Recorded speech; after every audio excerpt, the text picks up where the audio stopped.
우리는 계속해서 지금 누가복음을 살펴보고 있습니다. 특별히 오늘 누가복음 1장 1절 말씀부터 13절까지 말씀은 제가 가정의 달에 이 말씀을 좀 전해야 되겠다라고 해서 좀 아껴두었던 그런 말씀입니다. 누가복음의 저자는 우리가 잘 알고 있는 것처럼 누가입니다. 그리고 누가의 직업은 의사입니다. 바울은 이 누가를 가리켜서 뭐라고 이야기를 했냐면 사랑하는 의사인 누가라고 그렇게 이야기를 했습니다. 아마도 의사로서 매우 실력이 좋은 그런 사람이었던 것 같습니다. 자, 그런데 이 누가는 의사로서도 실력이 좋았지만 역사가로서도 매우 탁월했던 그런 사람이었습니다. 그가 기록한 두 권의 역사책이 있습니다. 한 권은 우리가 살펴보고 있는 누가복음이고 다른 한 권은 사도행전입니다. 누가복음은 예수님의 역사를 기록한 책이고 사도행전은 초대교회의 역사를 기록한 책이다라고 이야기할 수가 있습니다.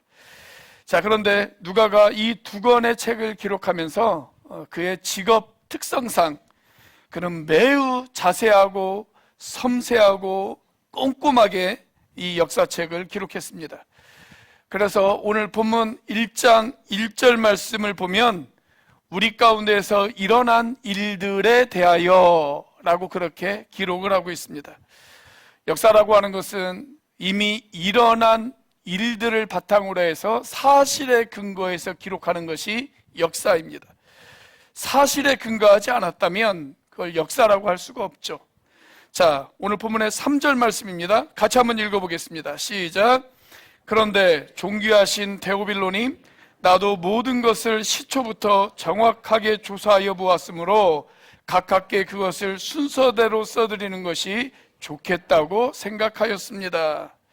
자, 누가는 이 누가복음을 기록하면서 정확하고 아주 철저하게 조사했다라고 그렇게 보고하고 있습니다. 자, 그러면서 자신이 이 누가복음을 쓰고 있는 그 대상, 이 누가복음을 받는 그 대상을 가리켜서 여기 뭐라고 이야기를 했냐면 존귀하신 데오빌로님 이렇게 이야기를 했습니다. 데오빌로라고 하는 이 이름은 아마도 본명은 아니었을 것입니다. 데오빌로라고 하는 이 단어는 두 가지의 뜻이, 두 가지의 단어가 합쳐진 합성어인데 데오라고 하는 단어와 필로스라고 하는 단어가 합쳐진 단어입니다. 데오는 하나님이라고 하는 뜻이고 필로스는 친구 또는 사랑 또는 우정 이런 뜻을 가지고 있는 단어입니다. 그래서 하나님의 사랑을 받는 자 또는 하나님을 사랑하는 자 이런 뜻을 가지고 있습니다. 아마도 이 데오빌로라고 하는 사람은 로마의 고위급 공무원이었을 것이다 이렇게 추정이 되어집니다. 왜냐하면 호칭의 이 가카라고 하고 있는 아주 높은 호칭을 사용하고 있는 것으로 보았을 때 이 사람은 로마의 고위급 공무원이었을 것입니다. 그런데 어느 날 그가 복음을 들었습니다. 그리고 그리스도인이 되어졌습니다. 그리고 바울과 누가를 비롯한 그 선교팀을 물질적으로 또 여러 가지 측면에서 후원하고 있었을 것입니다. 그래서 누가는 이 데오빌로라고 하는 사람이 예수 그리스도에 대해서 더 자세하게 알 수 있도록 처음부터 정확하게 조사해서 순서대로 지금 이야기를 전해주고 있는 것입니다. 자, 그런데 예수님의 이야기를 하면서 바로 예수님에 관해 이야기를 시작하는 것이 아니라 오늘 본문 말씀을 보면 침례 요한의 이야기로 시작이 되어집니다. 정확하게 말하면 침례 요한의 부모님의 이야기로 시작이 되어지죠. 자, 예수님께서는 마태복음 11장 11절에서 침례 요한에 관해서 뭐라고 이야기를 하셨냐면 여자가 낳은 사람 가운데 가장 큰 인물이다 이렇게 이야기를 했습니다. 자, 그렇다면 침례 요한의 어머니는 가장 큰 인물을 낳은 그런 어머니가 되어지겠죠. 자, 예수님이 이렇게 극찬했던 침례 요한, 그러면 이런 요한을 낳은 그 부모님은 과연 어떤 사람일까요? 그리고 우리는 과연 어떤 부모가 되어져야 할까요? 첫 번째로 침례 요한의 부모는 예배의 사람이었습니다. 자, 침례 요한의 부모 이름이 오늘 본문 말씀에 등장을 합니다. 5절 말씀입니다. 같이 한번 읽어보겠습니다. 시작. 유대왕 헤롯 때에 아비야조에 배속된 제사장으로서 사가랴라고 하는 사람이 있었다. 그의 아내는 아론의 자손인데 이름은 엘리사벳이다. 자, 여기 보면 아버지의 이름이 등장하죠. 아버지의 이름이 뭐예요? 사가랴입니다. 자, 그런데 이 사가랴의 직업이 뭐였습니까? 제사장이었다라고 그렇게 소개를 해주고 있습니다. 자, 그런가 하면 사가랴의 아내, 그러니까 침례 요한의 어머니의 이름도 나오는데 어머니의 이름은 엘리사벳이라고 되어져 있고 그 어머니의 집안은 아론의 자손이었다, 이렇게 소개를 해주고 있습니다. 자, 아론의 자손이라고 한다면 제사장 가문이죠. 제사장 가문, 그러니까 남편과 아내가 둘 다 제사장 가문의 출신이다 라고 그렇게 이야기할 수가 있습니다. 자, 제사장은 제사의 직분을 수행하는 사람입니다. 오늘날로 하면 예배를 인도하는 사람이다 라고 그렇게 이야기할 수가 있습니다. 자, 오늘 본문의 8절과 9절의 말씀을 같이 한번 읽도록 하겠습니다. 시작. 사가랴가 자기 조의 차례가 되어서 하나님 앞에서 제사장의 직분을 담당하게 되었다. 어느 날 제사직의 관례를 따라 제비를 뽑았는데 그가 주님의 성소에 들어가 분향하는 일을 맡게 되었다.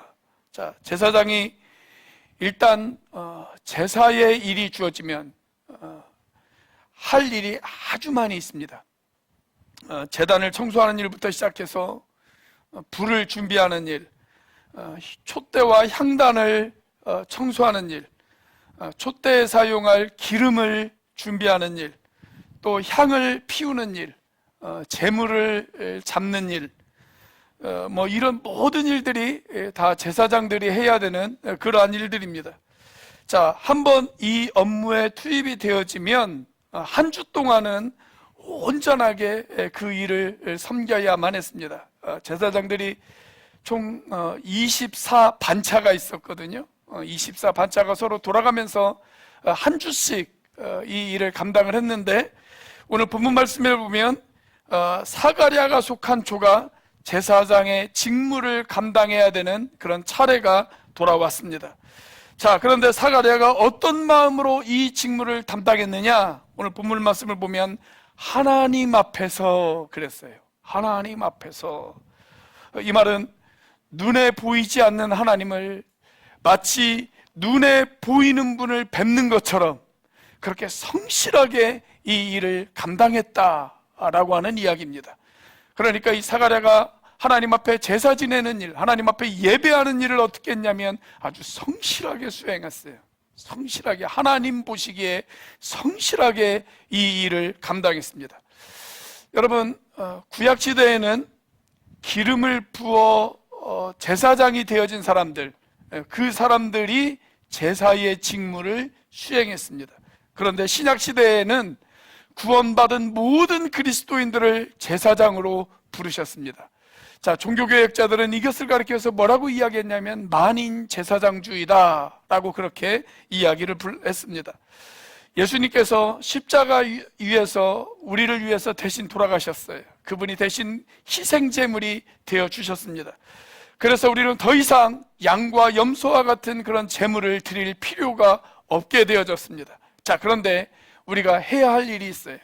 우리는 더 이상 구약시대처럼 제물을 잡아서 제사를 지내는 일을 하지는 않지만 우리가 해야 할 일, 그것은 뭐냐면 주님의 은혜에 감사하면서 우리의 몸을 하나님이 기뻐하시는 거룩한 산 제물이 되어지게 하는 일을 해야 한다라고 성경은 우리에게 이야기합니다. 그것이 바로 로마서 12장 1절에 있는 말씀입니다. 자, 같이 한번 읽어보도록 하겠습니다. 시작. 형제자매 여러분, 그러므로 나는 하나님의 자비하심을 힘입어 여러분에게 권합니다. 여러분의 몸을 하나님께서 기뻐하실 거룩한 산 제물로 드리십시오. 이것이 여러분이 드릴 합당한 예배입니다. 자, 여기 무엇을 제물로 바치라고 말씀하고 있습니까? 우리의 몸을 살아있는 제물로 하나님 앞에 드려라, 그렇게 말씀하고 있습니다.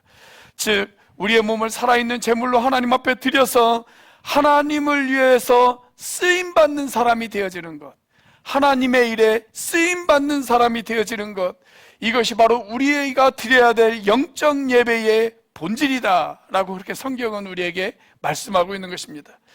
여러분, 예배는 그리스도인으로서 가져야 되는 가장 신앙의 기본이다 라고 이야기할 수가 있어요. 곧 있으면 월드컵이 시작이 되어지죠. 그런데 실력 있는 축구 선수가 되어지려면 반드시 두 가지를 갖추어야 합니다. 두 가지. 하나는 뭐냐면 기초 체력이에요. 또 하나는 뭐냐면 실력이에요. 기술입니다. 기술. 기초 체력이 있어야 되고 기술이 있어야 되어집니다. 그런데 아무리 뛰어난 기술을 가졌다 하더라도 기초 체력이 갖추어 있지 못하면 훌륭한 선수가 되어질 수가 없습니다. 그래서 2002년 한일 월드컵 때 히딩크 감독이 우리나라 선수들의 기초 체력을 올리기 위해서 부단한 시간과 노력을 쏟아붓지 않았습니까? 자, 마찬가지로 신앙에 있어서 기초 체력이 무엇이냐? 예배라고 할 수가 있습니다. 예배. 그래서 예배에 실패했다, 제대로 된 예배자가 되어지지 못했다, 절대 훌륭한 신앙인이 되어질 수가 없습니다. 자, 그리스도인이 추구해야 되는 삶의 모습, 기초 체력이 예배라고 한다면 기술은 뭐냐면 성령 충만한 삶이라고 할 수가 있어요. 신앙인이 추구해야 되는 삶의 모습, 성령 충만한 삶입니다. 자, 그런데 우리가 성령 충만해지면 저와 여러분이 어떤 삶을 살게 되어질까요? 자, 일단 성령 충만하라 라고 하는 명령이 어디에 등장합니까? 에베소서 5장 18절에 등장합니다. 자, 에베소서 5장 18절 말씀 같이 한번 읽어보겠습니다. 시작. 술에 취하지 마십시오. 거기에는 방탕이 따릅니다. 성령의 충만함을 받으십시오. 자, 그런데 이어지는 19절부터 우리가 성령 충만했을 때 우리의 삶의 모습이 거기에 소개가 되어지고 있습니다. 자, 19절 말씀 같이 한번 읽어보겠습니다. 시작. 시와 찬미와 신령한 노래로 서로 화답하며 여러분의 가슴으로 주님께 노래하며 찬송하십시오. 자, 여기 시와 찬미와 신령한 노래로 주님을 노래하며 찬송하는 일, 이게 뭐예요? 예배죠. 예배. 자, 그리고 20절에는 성령 충만한 삶은 감사의 삶을 살게 되어집니다. 자, 그리고 21절 말씀에 보면 성령 충만한 사람은 서로 순종하는 삶을 살게 되어집니다. 자, 22절 이하를 보면 성령 충만한 아내는 남편에게 순종합니다. 성령 충만한 남편은 자기 아내를 목숨처럼 사랑합니다.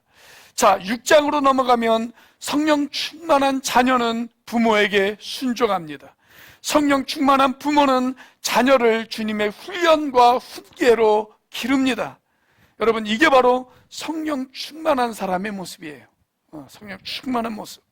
자, 그런데 이런 성령 충만한 사람들의 모습 가운데 가장 먼저 등장하는 것, 그게 뭐예요? 시와 찬미와 신령한 노래로 주님을 찬양하는 예배입니다. 그래서 성공적인 예배자가 되어진다는 것은 성공적인 그리스도인으로서 살아가는 첫 번째 단추를 잘 끼운 사람이다 라고 이야기할 수가 있습니다.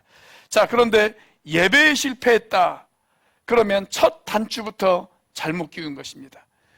첫 단추를 잘못 끼웠다면 나머지는 볼 것도 없습니다. 여러분, 그렇기 때문에 우리가 예배 생활에 성공하는 사람이 되어질 수 있도록 노력하셔야 됩니다. 여러분들이 성공한 그리스도인이 되어지기 위해서는, 여러분들이 성공한 신앙인이 되어지기를 소망한다면 부디 성공한 예배자가 되어질 수 있기를 주님의 이름으로 축복합니다.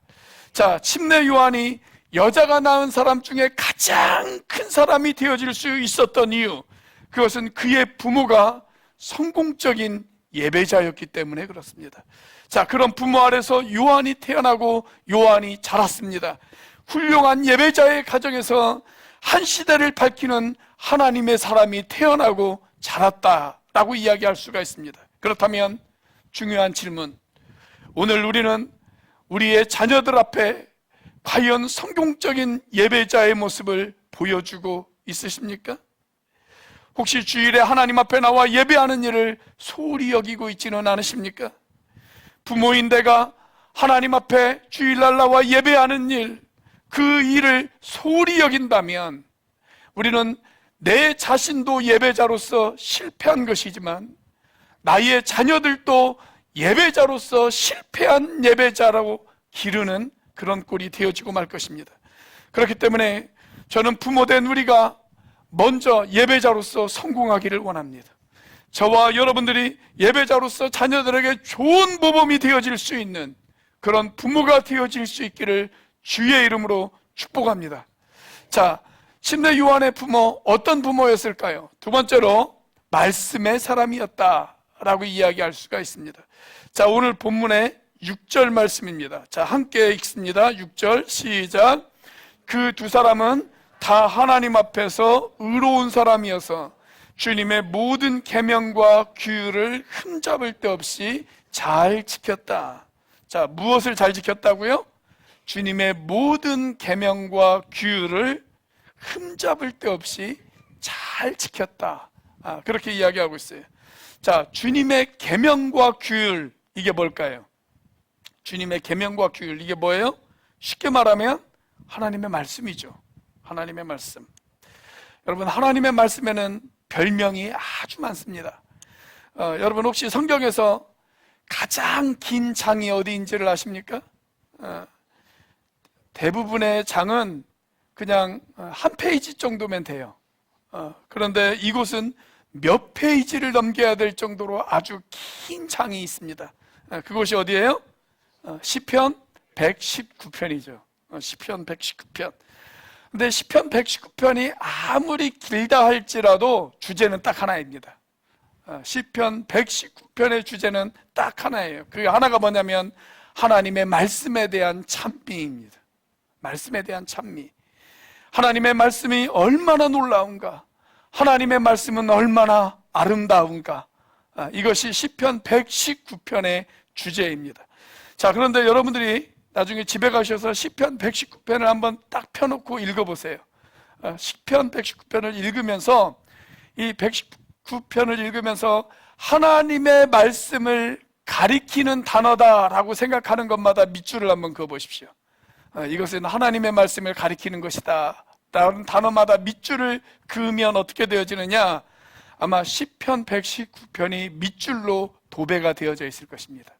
자, 거기에 보면 하나님의 말씀에 대한 다양한 별명들이 등장을 합니다. 몇 가지를 여러분들에게 소개해 드리도록 하겠습니다. 주님의 법, 주님의 증거, 주님께서 가르치신 길, 주님의 법도, 주님의 율례, 주님의 모든 계명, 주님의 의로운 판단, 주님의 말씀, 주님의 교훈, 뭐 이런 단어들이 시편 119편에는 빽빽해요. 자, 이 모든 것들이 다 뭐예요? 하나님의 말씀을 가리키는 것이죠. 하나님의 말씀에 대한 다양한 별명들이다 라고 이야기할 수가 있습니다.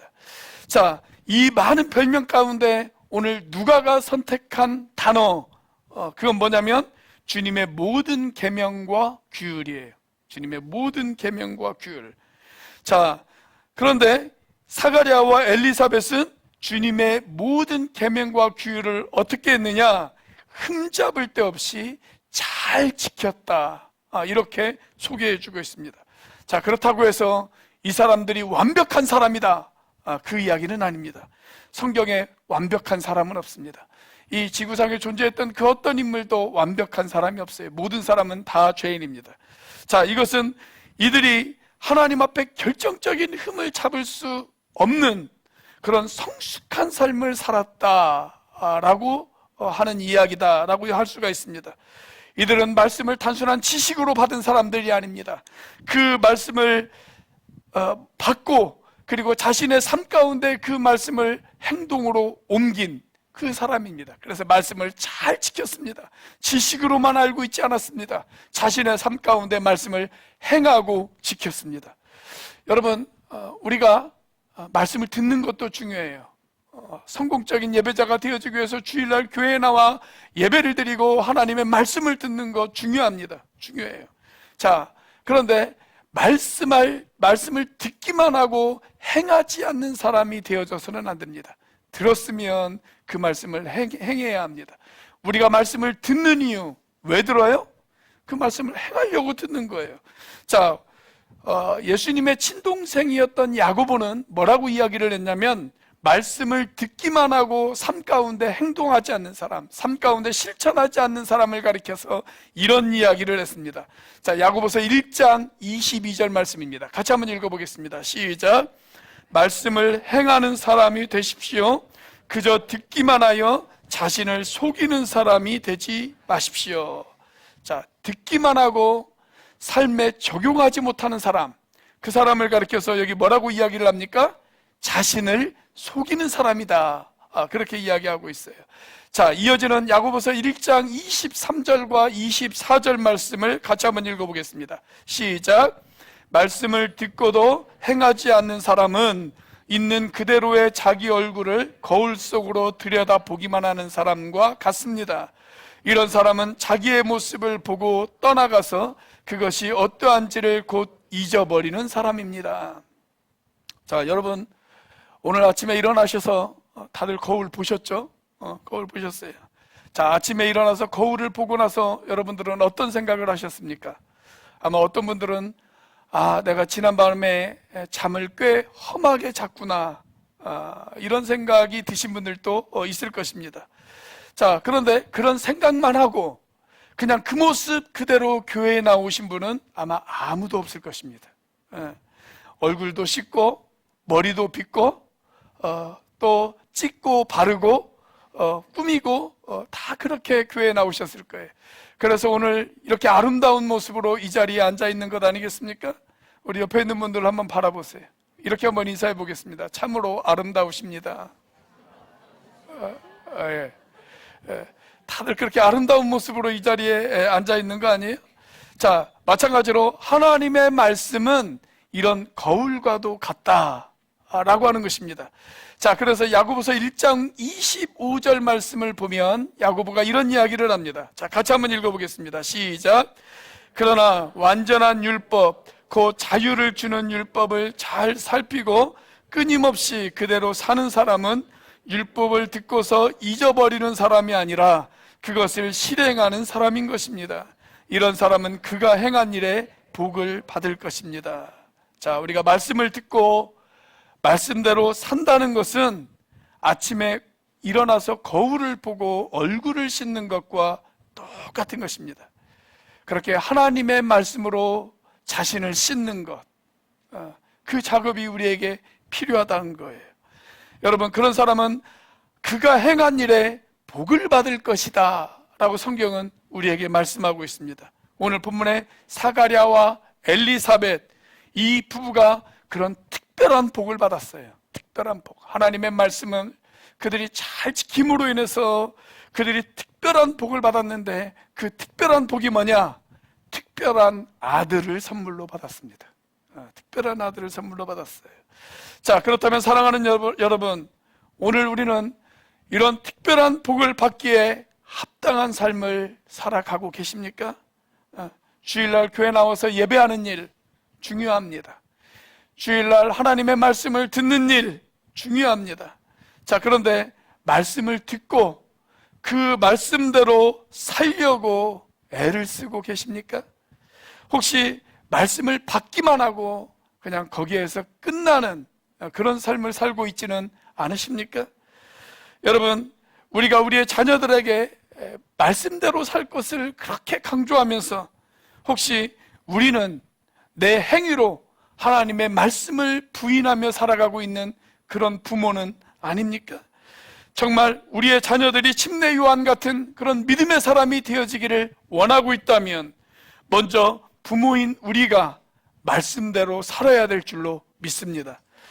말씀의 사람이 된다는 것은 말씀을 듣고 말씀대로 사는 것입니다.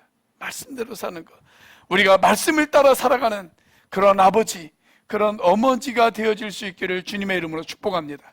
자, 이 침례 요한의 부모 어떤 사람이었을까요? 세 번째로 그들은 기도의 사람이었습니다.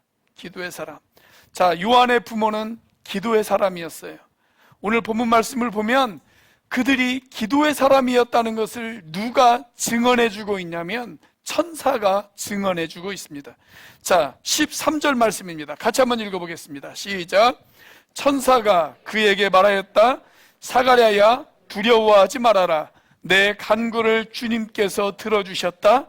내 아내 엘리사벳이 너에게 아들을 낳아줄 것이니 그 이름을 요한이라고 하여라. 자, 여기 천사가 내 간구를 주님께서 들어주셨다라고 말씀하고 있죠. 간구라고 하는 말은 간절히 구했다라고 하는 뜻입니다. 그러니까 사가랴와 엘리사벳이 간절히 하나님 앞에 구한 것이 있었어요. 구한 것. 자, 무엇을 구했을까요? 이 두 부부가 간절히 구한 그 내용이 7절에 소개가 되어지고 있습니다. 7절 말씀 같이 한번 읽어보겠습니다. 시작. 그런데 그들에게는 자녀가 없었다. 엘리사벳이 임신을 하지 못하는 여자이고 두 사람은 다 나이가 많았기 때문이다. 여러분, 고대 세계에서 자식이 없다라고 하는 것은 미래가 없다는 것을 의미합니다. 미래가 없다. 따라서 이 두 사람이 자식을 위해서 기도할 수밖에 없었겠죠. 결혼을 해서 오랫동안 살아가고 있는데 자식이 생기지를 않아요. 그래서 하나님 앞에 기도했어요. 그런데 그냥 평범한 기도를 하는 것이 아니라 어떤 기도를 했냐면 간구를 했습니다. 간구. 오늘 천사가 그걸 증언하고 있잖아요. 내 간구를 주님께서 들으셨다. 정말 그들은 간절히 주님 앞에 기도했습니다. 자, 한동안 이렇게 간절히 주님 앞에 구했음에도 불구하고 한동안 이 가정에 자녀가 생기지 않았습니다. 자, 그러다가 이미 임신할 나이가 지나버렸습니다. 남편도 아내도 임신할 나이가 지나버렸습니다.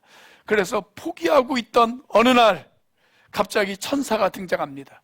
자, 천사가 등장해서 이 사가랴에게 뭐라고 이야기를 했냐? 아들을 낳을 것을 예언을 합니다.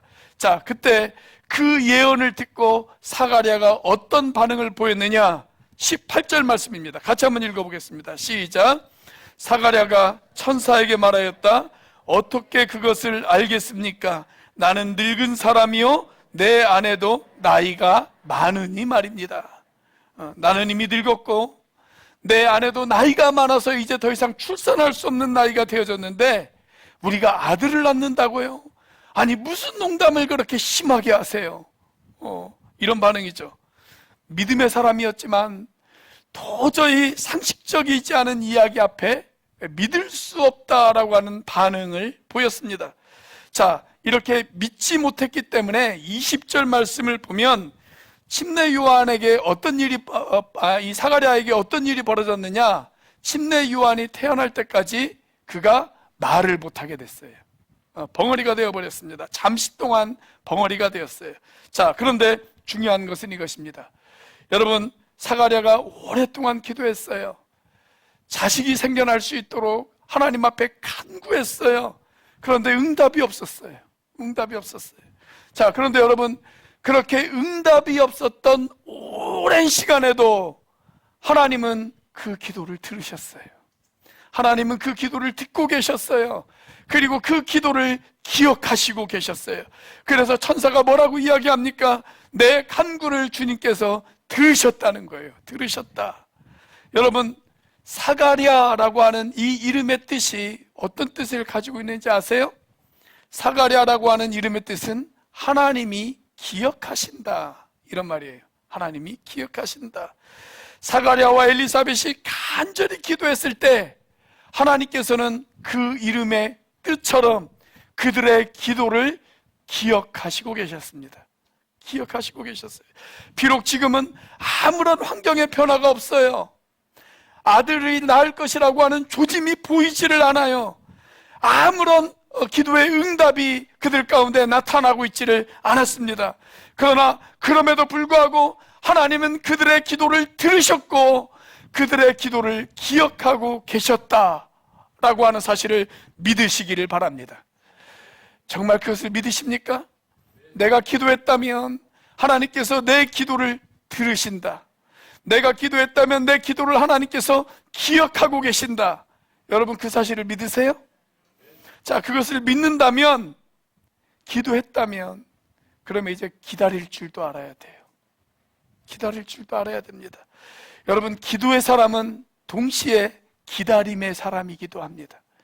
내가 정말 하나님 앞에 기도했고 하나님께서 내 기도를 듣고 기억하실 것을 믿는다라고 한다면 하나님께서 내 기도 가운데 응답하실 것이라는 것을 믿고 기다릴 줄도 알아야 돼요. 우리가 교회사를 보면 어머니가 열심히 기도했음에도 불구하고 응답이 오질 않았어요.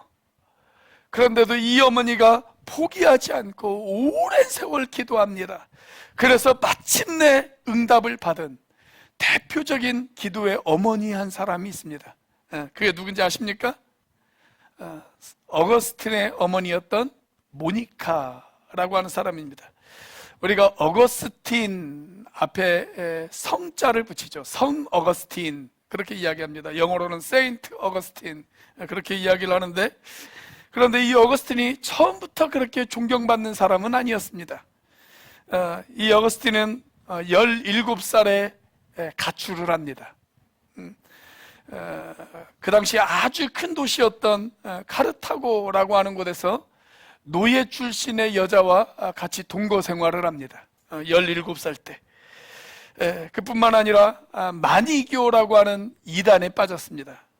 여러분, 그러니 어머니 모니카의 가슴이 얼마나 아팠겠어요. 이 자식을 위해서 계속적으로 기도를 해요. 안타까운 마음으로 매일같이 눈물을 흘리면서 아들을 위해서 기도합니다.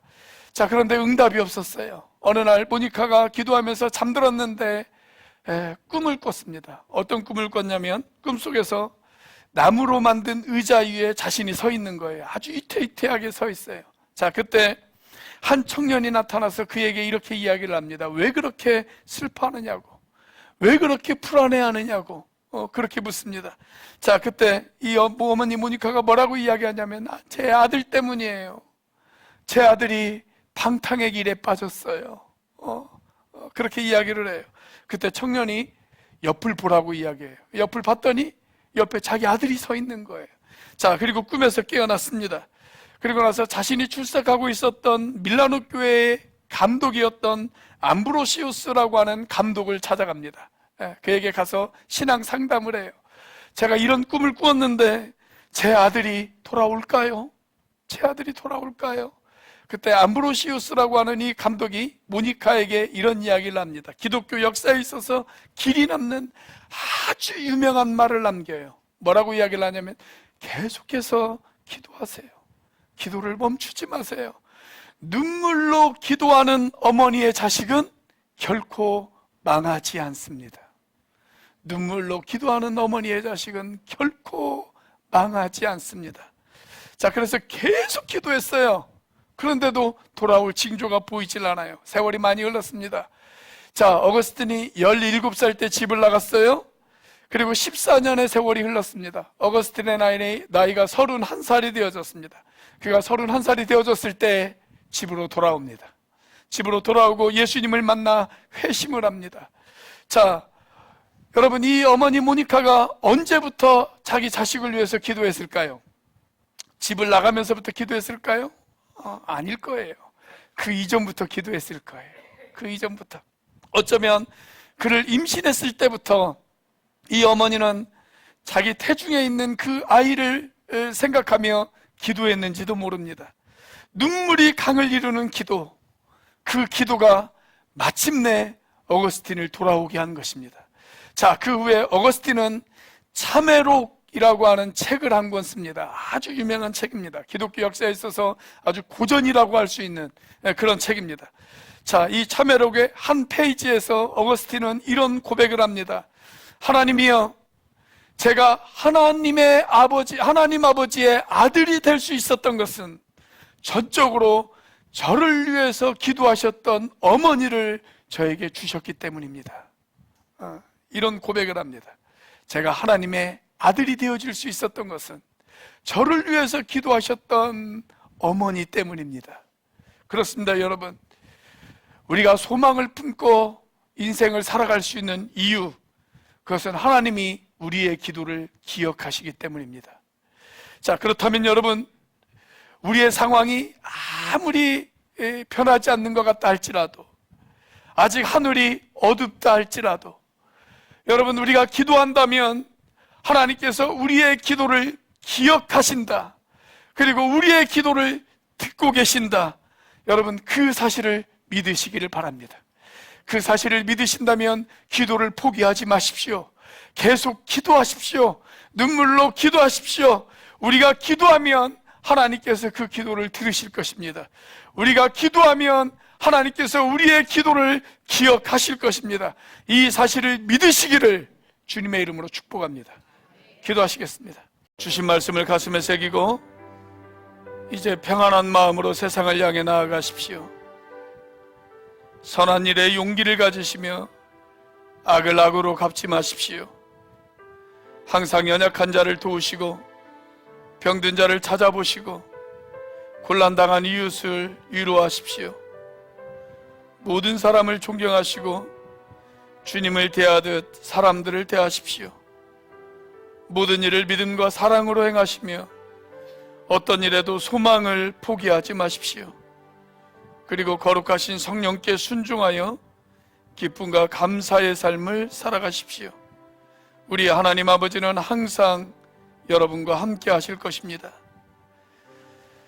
이제는 우리를 위하여 십자가에 달리신 성자 하나님의 은혜와 그 독생자를 죽기까지 내어주신 성부 하나님의 사랑과 지금도 그 사랑을 깨닫게 하시고 충만하게 하시는 성령 하나님의 교통하심이 침례 요한의 부모처럼 믿음의 부모가 되기를 희망하는 주의 사랑하는 백성들 머리 위에, 그리고 황망하게 아들을 잃고 시리에 잠겨있을 송대순 자매님과 그 유가족들 머리 위에, 또 앞으로 진행될 모든 장례 절차 위에 영원토록 함께 하시기를 예수님의 이름으로 축복하며 기도하옵나이다.